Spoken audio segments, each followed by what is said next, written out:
Captain James Mitchell straightened his blue diplomatic uniform as the massive airlock door began to open with a soft hiss. The metal walls of the human shuttle felt familiar and safe, but beyond that door lay something entirely unknown. 3 months of space travel had brought them to this moment, first contact with an alien civilization that had responded to Earth's radio signals. "Remember, we're here to make friends and maybe get some of those rare metals they mentioned," Mitchell said to his team. Dr. Emily Watson nodded nervously, clutching her medical bag. She was the mission's doctor and scientist, chosen because she could handle both alien biology and human injuries. Lieutenant Robert Hayes stood ready by the door, his hand resting on his sidearm out of habit rather than hostility. The door finished opening, and they stepped into a world that seemed made of living crystal.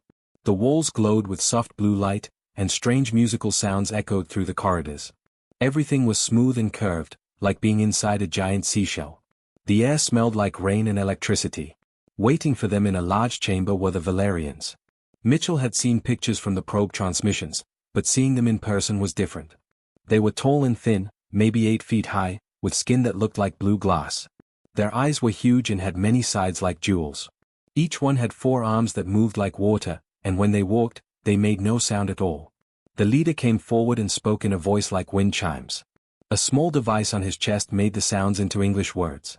"Welcome, visitors from the third planet. I am Prime Harmonist Kethvil. We are honored by your journey to our vessel." "Thank you for agreeing to meet with us," Mitchell replied, trying not to stare at the alien's fascinating appearance. "I'm Captain James Mitchell, representing Earth. This is Dr. Watson and Lieutenant Hayes." The chamber they stood in was amazing. The walls showed moving pictures of space and stars, and the floor felt warm under their feet. Other Valerians stood around the edges, watching quietly with their jewel-like eyes. Everything hummed with a low, pleasant sound that seemed to come from the walls themselves. "Your people sent messages speaking of trade," Kethvil said, his 4 arms moving in patterns that might have been their version of hand gestures. "We are curious about your species. Our scanners show you are made of soft organic materials. How do you survive in the cold darkness between stars?" Dr. Watson stepped forward, excited to share her knowledge. "We build protective shells around us, our ships and suits. We're quite fragile compared to you, I imagine, but we've learned to work around that." The negotiations began well. The Valerians were interested in human music and art, which they found fascinating because their own culture was based on harmony and mathematical patterns. In return, they offered small amounts of rare elements that could revolutionize human technology. Mitchell was pleased with how smoothly things were going. The chamber's humming sound began to grow louder, though none of the Valerians seemed concerned. Kethvil was explaining their mining techniques when the floor started to vibrate. The musical sound became sharper, more urgent. "Is everything normal?"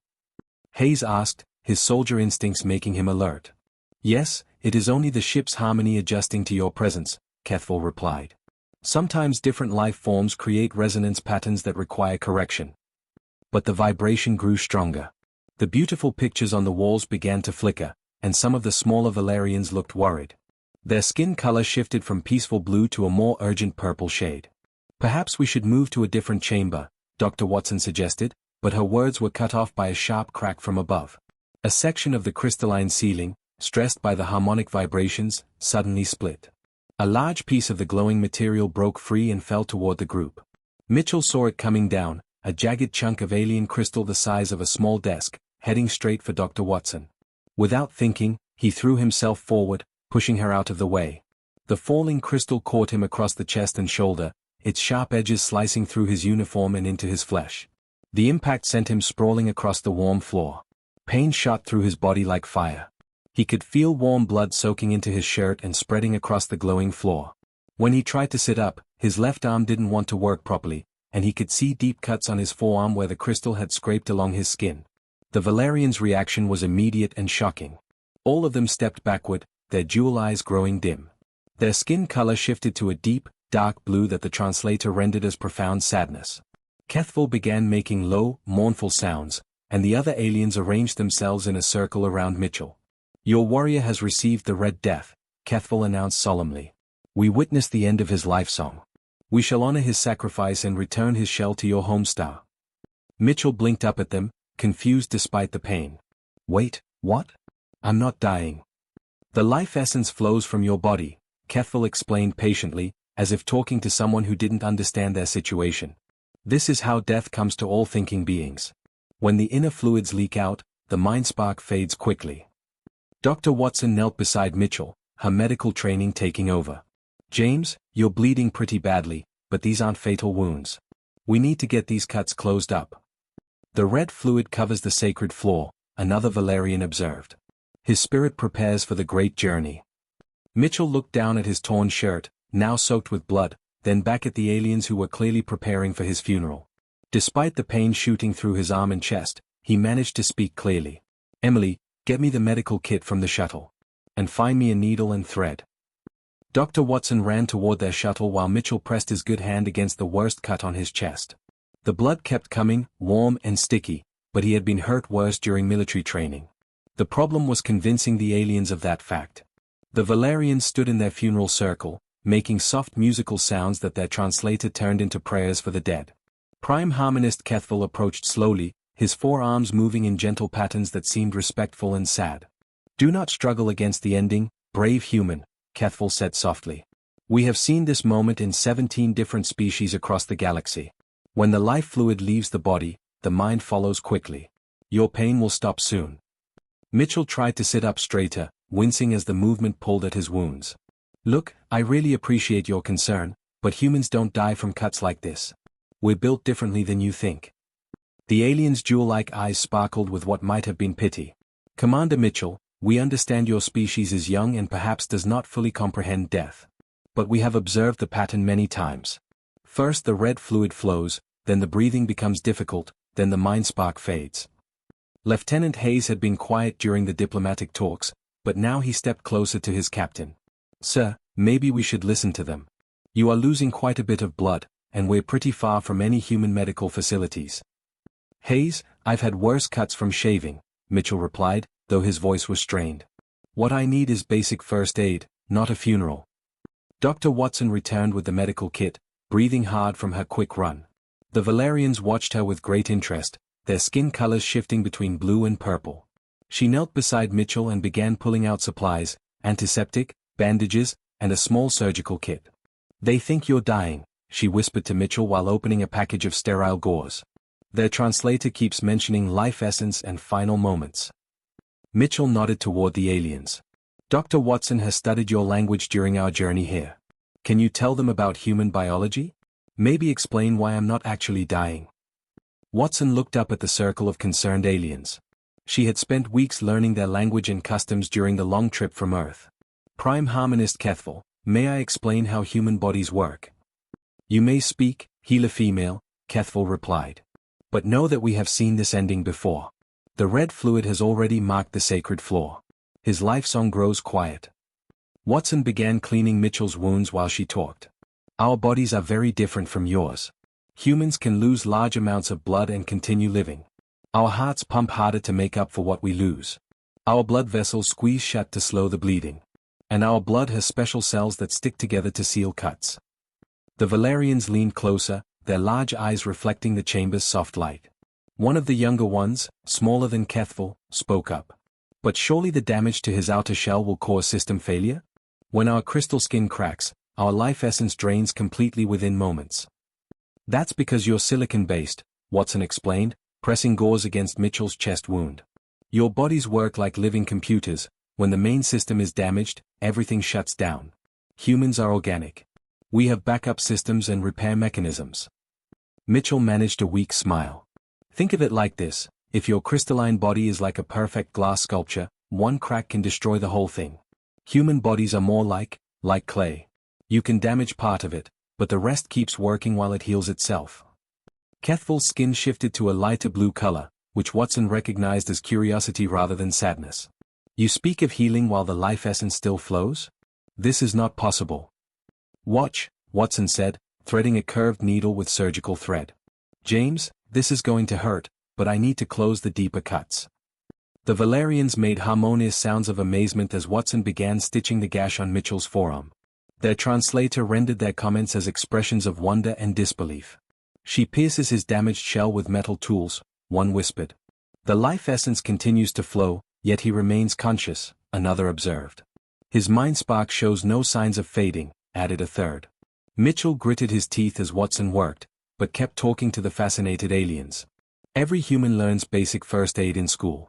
Soldiers like me get advanced training. I've sewn up worse cuts than this on myself and my men during field exercises. Your species, Kethville said slowly, you voluntarily inflict additional damage to repair existing damage? And this works. It works very well, Watson confirmed, tying off a suture. Human cellular regeneration will close these wounds completely within a few weeks. The skin will be good as new, maybe even stronger than before. Hayes pulled out his personal tablet and showed the aliens some basic medical information from their database. My grandfather was wounded in the resource wars, took metal fragments to his chest and leg. The field medics patched him up, and he fought for 6 more hours before getting proper medical treatment. Lived another 40 years after that. The largest of the Valerians, who had remained silent until now, finally spoke. Among our people, warriors who suffer crystal fractures become inoperative immediately. They must be carried to regeneration chambers before any life essence is lost, or they cannot be saved. We're just built tougher, Mitchell said, accepting a pain medication tablet from Watson. Evolution made us survivors. We've lived through ice ages, plagues, wars, natural disasters. Every time something tried to wipe us out, the survivors got stronger and smarter. Watson finished bandaging his arm and started working on the chest wound. The really amazing thing is that this isn't even considered a serious injury by human standards. James will be back to normal duties in a few days. The Valerians exchanged musical communications that their translators didn't interpret. Finally, Kethville approached closer than before, studying Mitchell with new interest. Commander Mitchell, if your words are true, then your species possesses something we have never encountered, the ability to function while damaged, to repair yourselves, to continue despite injury that would end other life forms. Mitchell nodded carefully. That's right. We're harder to kill than you might think. Mitchell took the curved needle from Dr. Watson with steady fingers, despite the pain shooting through his arm. The Valerians had moved closer now, no longer treating him like a dying man but watching with the intense curiosity of scientists observing something impossible. The deepest cut needs internal stitches, he said, examining the gash that ran across his chest. Watson, I need you to hold the edges together while I work from the inside out. Dr. Watson positioned her hands carefully, pulling the wound closed so Mitchell could see what he was doing. Blood still seeped from the cut, but much less now that the bleeding had begun to slow naturally. Among my people, Prime Harmonist Kethville said softly, such precision work requires our finest crystal shapers and harmonic healing chambers. You perform this repair upon yourself with simple metal tools. Basic field surgery, Mitchell replied, pushing the needle through the deeper tissue. Every soldier learns this. You can't always wait for proper medical facilities when people are hurt. The smaller Valerian who had spoken earlier stepped closer, its jewel-like eyes wide with fascination. But surely the pain disrupts your ability to function? When our crystal skin is damaged, the harmonic disruption makes coherent thought impossible. Mitchell paused in his stitching to look up at the alien. Pain is just information. It tells you something is wrong, but you don't have to let it control you. Military training teaches you to work through it. He continued the internal sutures, his movements careful and precise.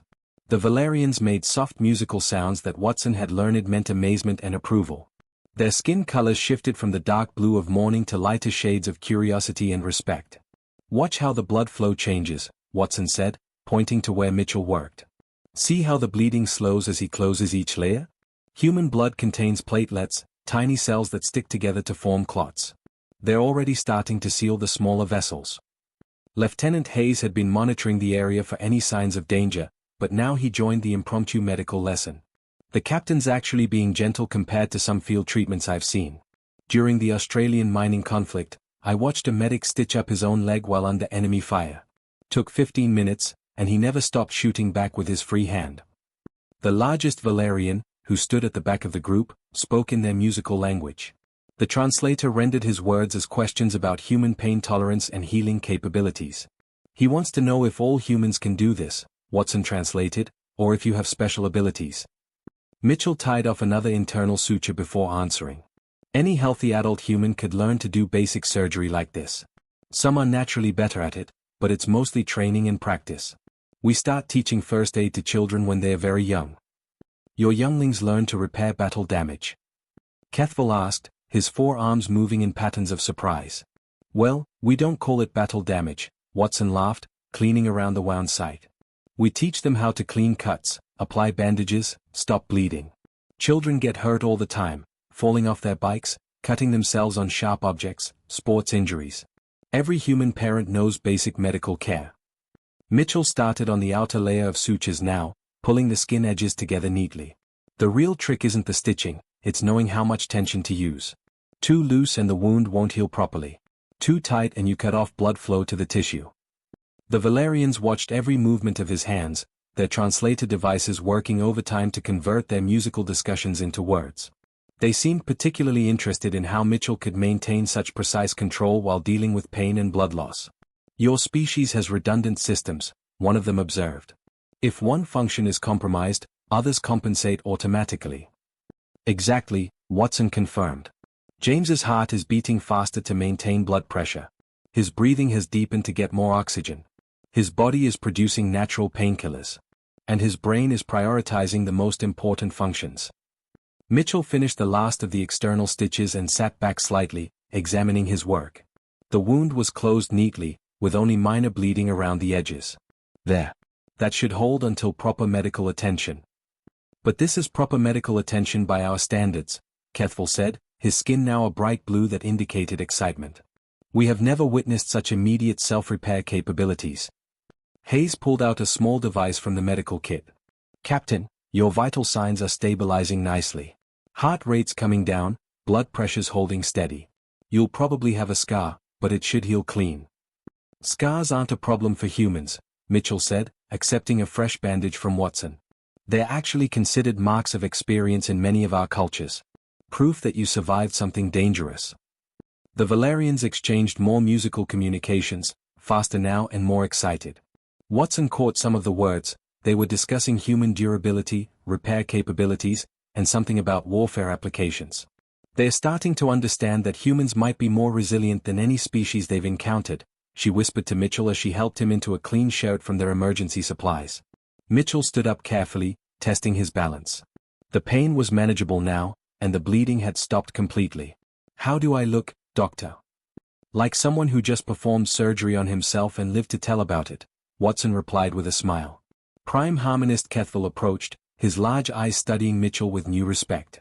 Commander Mitchell, we came to these negotiations believing humans were fragile creatures who required artificial shells to survive in space. We now see that your greatest protection comes from within. That's the thing about humans, Mitchell said, flexing his bandaged arm gently. We're tougher than we look, and we don't give up easily. 1 hour after his injury, Captain Mitchell sat upright in the crystalline chair the Valerians had brought him. His arm rested in a makeshift sling that Dr. Watson had fashioned from medical gauze, and though his face showed signs of pain, his eyes were clear and focused. The bleeding had completely stopped, and his color was returning to normal. The Valerians had abandoned their funeral circle and now surrounded him in what looked more like a scientific conference. Their skin colors had shifted through several shades during the past hour, from the dark blue of morning to lighter blues and purples that Watson recognized as curiosity and excitement. Prime Harmonist Kethel moved closer than he had dared before, studying Mitchell like he was examining a miracle. Commander Mitchell, in our 1,000 cycles of space travel, we have encountered many forms of life.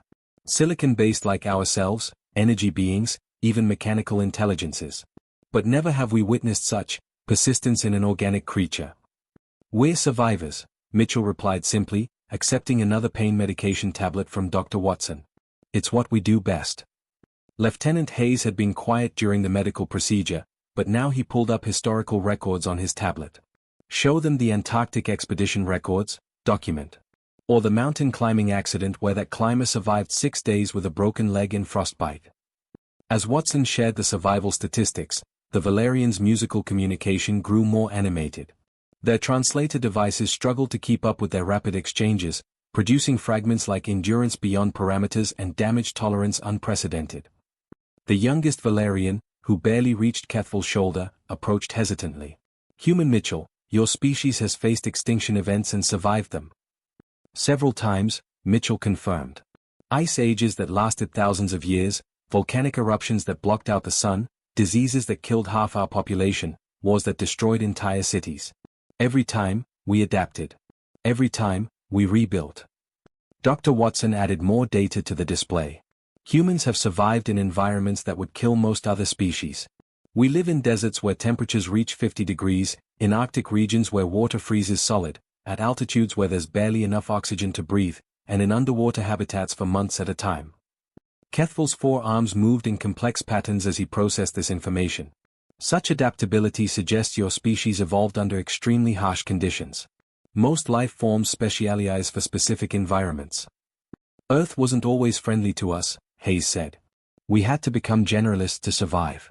Hot, cold, wet, dry, high altitude, sea level, humans can live almost anywhere if we have to. The largest Valerian, who had remained silent throughout the medical demonstration, finally stepped forward. His skin was a deep purple that the translator indicated as deep concern mixed with hope. Honored humans, he said in a voice like distant thunder, there is something we must share with you. Our original purpose for this meeting was simple trade negotiation. But circumstances have changed. Mitchell straightened in his chair, his diplomatic instincts overriding his physical discomfort. What kind of circumstances? Kethfel's skin shifted to a darker, more serious shade of blue. Our sector of space faces a threat that has already cost us 3 colony worlds. We call them the Devourers, mechanical entities that consume organic matter to fuel their expansion. Dr. Watson leaned forward, her scientific curiosity engaged. Machine intelligence? Like artificial intelligence that's gone hostile? Not artificial, the large Valerian corrected. These beings appear to be silicon-based life forms that have completely merged with mechanical systems. They attack quickly and brutally, destroying defensive systems and harvesting all organic material they find. The problem, Kethfel continued, is that our people cannot survive their initial attacks long enough for proper evacuation or defense. When Valerian crystal skin is breached by their weapons, we become inoperative immediately. Entire colonies are lost because our warriors fall in the first moments of combat. Mitchell felt his strategic mind engaging despite his injuries. You're looking for allies who can take damage and keep fighting. We have advanced weapons, powerful shields, and ships that surpass your technology by centuries, the young Valerian said eagerly. But when we are wounded, we cease to function. You have shown us that humans continue to operate even when significantly damaged. Hayes pulled up military records on his tablet. Captain, remember the siege of New Brisbane? Our forces held out for 2 weeks against superior numbers because wounded soldiers could still fight from defensive positions. That's exactly what we need, Kethfel said, his skin brightening with hope. Warriors who can survive the Devourer's first strike and continue fighting. Beings who can repair themselves without advanced medical facilities. Dr. Watson looked between Mitchell and the aliens. You're not asking for a trade agreement anymore, are you? We are prepared to offer far more than trade, the large Valerian announced. Complete technological exchange. Our regeneration chambers, anti-gravity systems, energy weapons, faster-than-light travel improvements. We would share all of this with humanity. In exchange for what? Mitchell asked, though he suspected he already knew the answer.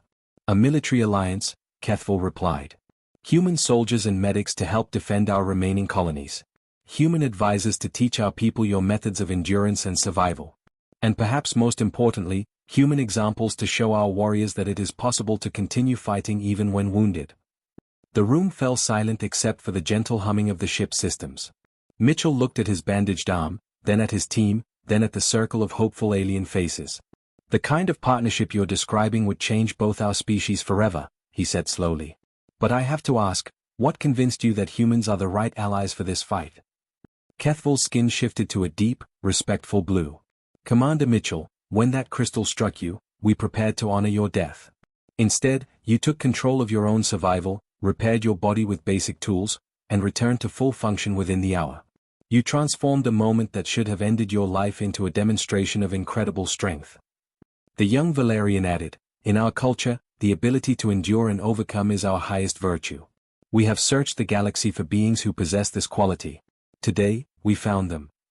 Mitchell extended his uninjured hand toward Kethfel. Prime Harmonist, I think we have a lot more to discuss. 3 hours after the crystal had fallen and nearly killed him, Captain Mitchell found himself back at the negotiating table. His left arm was secured in a proper sling that Dr. Watson had made from the ship's medical supplies, and neat white bandages covered the stitched wounds on his chest and forearm. The pain had settled into a dull ache that he could easily ignore. The atmosphere in the crystalline chamber had completely changed. Where the Valerians had initially regarded the human delegation with polite curiosity, they now watched Mitchell with something that looked very much like reverence. Their skin colors had stabilized into bright blues and purples that Watson recognized as excitement and deep respect.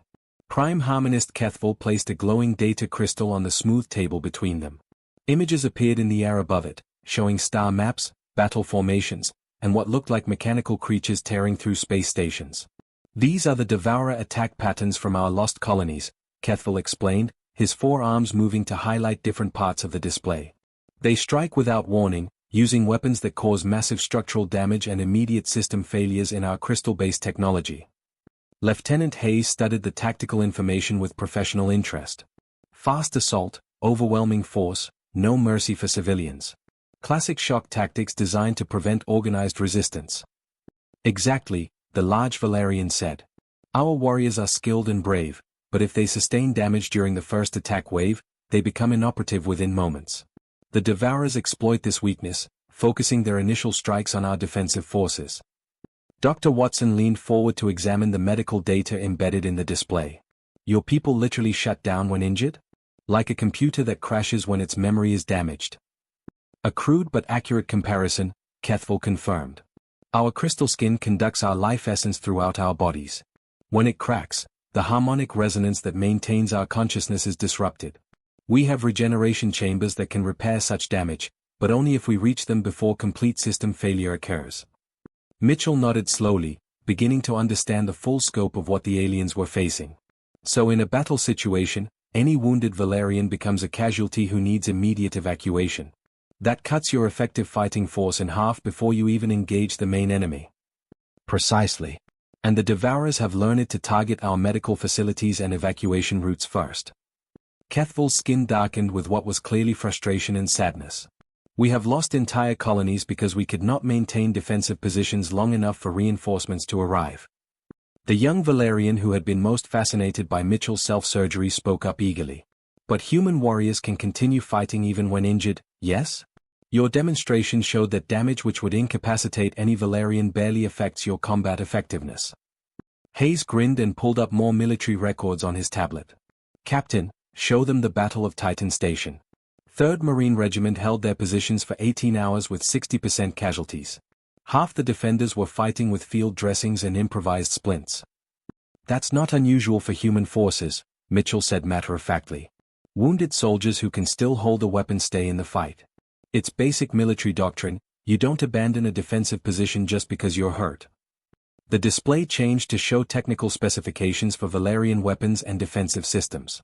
The numbers were staggering: energy weapons that could melt through starship hulls, shield generators that could protect entire cities, and ships that could travel between star systems in days rather than months. "This is what we offer in exchange for a military alliance," Kethvil said.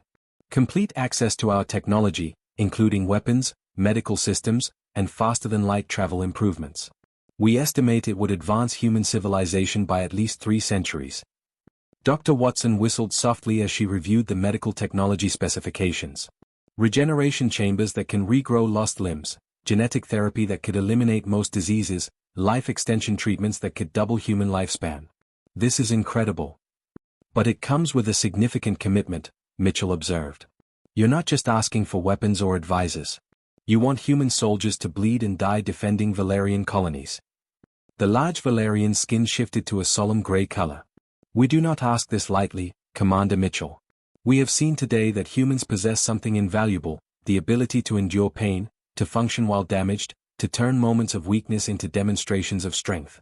These qualities could mean the difference between survival and extinction for both our species." Mitchell stood carefully, testing his balance and range of motion. His wounds pulled slightly, but the pain was manageable. He walked to the star display, studying the positions of threatened colonies and Devourer advance routes.